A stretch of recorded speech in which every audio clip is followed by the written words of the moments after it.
Saturday.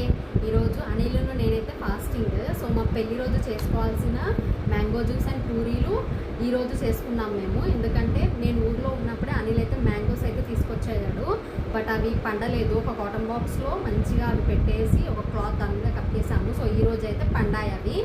So అందుకని ఈరోజు స్పెషల్గా మేము ఫాస్టింగ్ రోజు అయితే మ్యాంగో జ్యూస్ పూరీలు అయితే చేసుకున్నాము. సో నేను ఏమేమి చేసుకున్నానో ఈరోజు మీకైతే చూపిస్తాను. అండ్ మీరు ఏమేమి చేసుకున్నారో నా కమెంట్ సెక్షన్లో మాత్రం షేర్ చేయండి. సో చూడండి మేము ఏమేమి చేసుకున్నాము. మ్యాంగో జ్యూస్, పూరీలు,